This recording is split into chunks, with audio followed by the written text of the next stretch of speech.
Welcome to the Get Published podcast, sponsored by Brodie Consulting Group. To get more information about our coaching, publishing, executive ghostwriting, and podcast production services, go to getpublishedpodcast.com. Hello, I am Paul Brodie, and thank you for joining us for another episode of the Get Published podcast, where we help authors get published with a proven system that works. Today, we're being joined by Bill Hayes, author of Greatest 1%er Myths, Mysteries, and Rumors Revealed. Bill, welcome to the show. Thank you very much, Paul. Glad to be here. Are you ready to get started? Absolutely, 100%. All right. Question number one. What is the one piece of advice that you would give to a first-time author who is currently writing their book? Well, the main thing I've always looked at is to find a niche, to find a specialty. Use knowledge about something that most other people don't have. People love vicarious experiences. They love to experience new things that they may want to do, things that they may never be able to do or be in a position to do. And I just think that finding a niche like that just separates you. And that's kind of a theme I have through all writing. You know, separate yourself, be unique.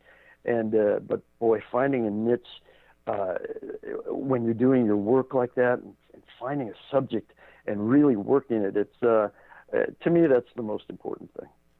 And what do you feel is the hardest part about getting published? Well, it kind of ties into that too. You want to be unique. You want to do something, to produce something that a million other writers haven't already done. And something that will really make you stand out among the crowd, and obviously that's not easy. You know, I also do ghostwriting, and when talking to people that may have an idea and they want to get it down on paper and get it into a book and ebooks and so forth, one of the things that I always address with them right off the bat is the subject, and it's like, you know what, this has been done a lot. Now, if we can find a hook or something maybe, you know, in there that's going to make it unique. But really, if you're not unique, publishers, they're not going to talk with you. And if you self-publish, it may just languish and not really go anywhere. So that to me is just extremely important, to be unique and to develop something that not everybody else has done. Yeah, I always refer to those books that disappear. They go into the Amazon rainforest. Exactly. I had one fellow, you know, and not to denigrate anybody, but he said, I want this book to be about good versus evil. And it's like, I think that's been done. We need to expand on that subject a little bit.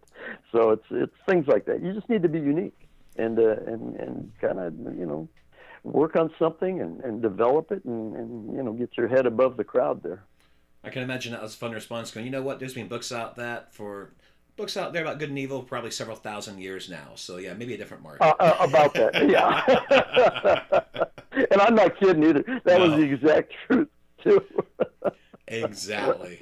Well, I'll tell you what, let's talk about marketing. Speaking of disappearing into the Amazon rainforest, please share a marketing strategy that you have used in your book launch that worked well. Well, again, I go back to the niche. And my niche, we've done books about many, many different subjects.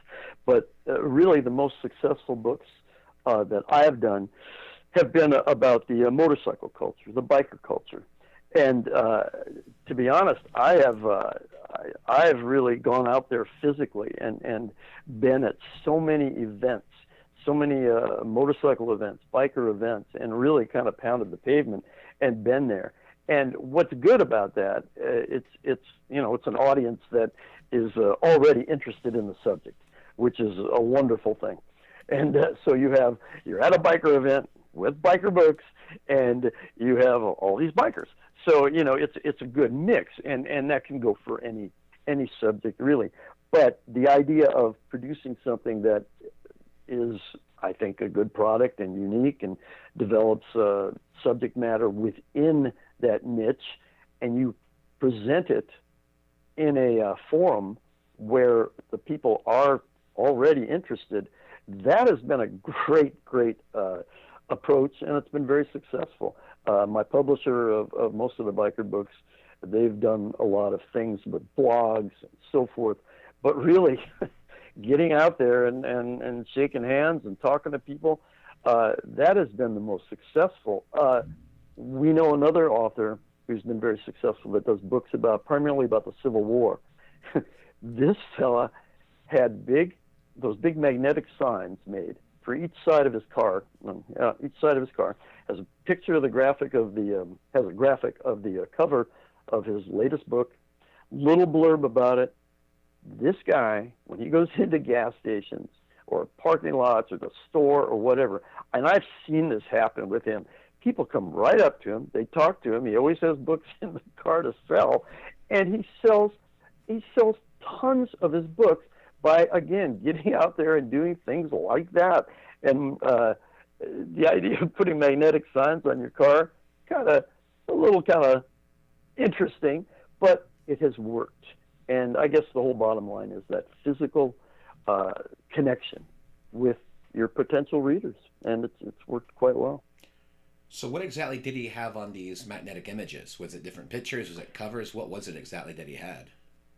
He had the cover of the book, which is very nice. It has good shelf appeal in itself, and then I believe it was like a quote from the book, and it's about the Civil War. And so he had kind of just a short, something you can read in a couple seconds, and the new book by, and then he had his name and so forth, and that's all it took. People would see this really good looking cover and this kind of a few word blurb from the book, and the newest book about the Civil War by the author, and it's like, wow, huh. If you rolled into a gas station, you had a magnetic sign, and you just wrote this great cookbook, a specialty cookbook about anything, something specific, and it's like this beautiful cover, and the new cookbook by so and so, learn how to make your turkey in 10 minutes or whatever, and it's like, that's going to attract somebody, or a lot of people. And it's that type of thing, because you talk about shelf appeal and so forth. Well, let's face it, there's a lot of the brick and mortar stores are not there, so your shelf appeal now is in graphics on the internet, on various sites, or in this case, on the side of your car, and it's worked. It's worked quite well. Well, the funny thing is, you can get those magnetic types of signs on Vistaprint for maybe $15 a pop. So you can get them, and you can get them very inexpensively as well. Yeah. It's a simple, real basic idea, and darn if it doesn't work. We have watched this guy, and it's almost funny, but it does work. I have another friend who has two really good biker books, and he rides that motorcycle everywhere on coast to coast, and he always has his saddlebags full of these, and he has no problem with going into a truck stop or wherever he might be, or a biker event, and just pulling them out, and saying, hey, would you be interested in this? And he has done really, really well. And it's count wise, he has sold an awful lot of books, again, just by being out there physically and in contact with potential readers. Well, I think it's really cool that you've gone to these different biker events too, because I think some people they get misconstrued in regards to bikers. Bikers are some of the kindest, most loyal, just great people, and I think sometimes it gets a little twisted when they see shows like Sons of Anarchy or Mayans and some of these other ones. They don't realize bikers are some of the best people you'll ever meet. And the most social. Mm-hmm. Yes. Because every weekend there's something to do. Every weekend there's events, there's and huge events, huge. And so within that social context, it's like, yeah, you can sell some media for sure. Absolutely. Well, let's talk about your favorite book. So, what is your favorite book, and what was the number one thing that you learned from it? My favorite author has always been Hunter Thompson. I can grab any book of his ever, but number one, I pretty much have to stick with Fear and Loathing in Las Vegas.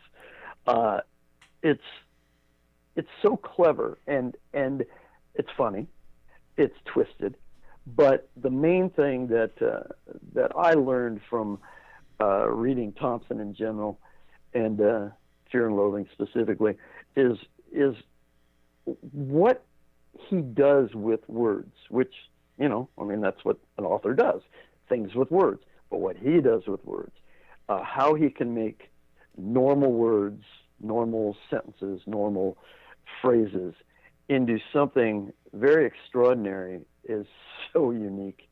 And the idea that you can take that kind of simplicity and form it almost poetically, and I know calling Thompson a poet is a little far out, but to take words and use them poetically, maybe use them in a sense where they really weren't designed to be used. However, you know what he means, and you know that this word now means something different.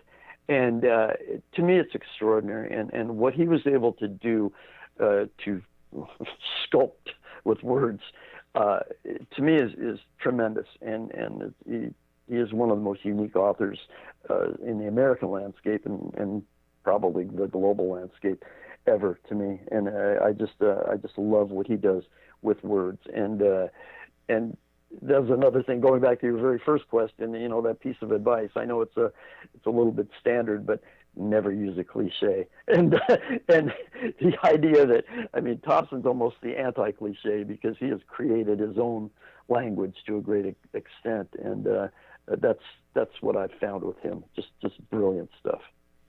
And for a final question, what is your favorite quote and why? Well, I think a lot of people don't realize that Jimmy Buffett is also a great author, as well as being a great musical guy and songwriter. And Jimmy Buffett has often made comments about writing fictional facts and factual fictions. And what he really means, in other words, is everything you write, whether it's fiction or nonfiction, should be flavored with your life experiences and your observations, and that makes your writing an expression of you and who and what you are. And that idea of no matter what you write, flavor it with you. And that, to me, that always just hits home so much, because that does elevate you as a writer into the realm of uniqueness. You're not like everybody else because, you're not like everybody else. So your writing shouldn't be either. And, even though we're all working with the same words and letters, you flavor it with yourself, and it does become something that's very, very special, and, hopefully raises you above the crowd. Absolutely. It's one of the first lessons I learned in my first book. I've just finished my 14th book and starting this journey about 3.5 years ago. And that's the one thing I want to do immediately, was start with storytelling. And the same thing with my business. It's all about building that relationship through storytelling and connecting with people. And that's the biggest thing that people miss right now, is it's all about storytelling. It's not about pitching. It's not about drilling content. It is about telling a story and weaving your knowledge into that. Absolutely. 100%. Well, Bill, I want to thank you for being a guest on the show. What is the best way for people to find you online? You can go to my website, billhayesauthor.com. billhayesauthor.com, and that's Hayes, Hayes. So yeah, billhayesauthor.com, and it's an interesting website.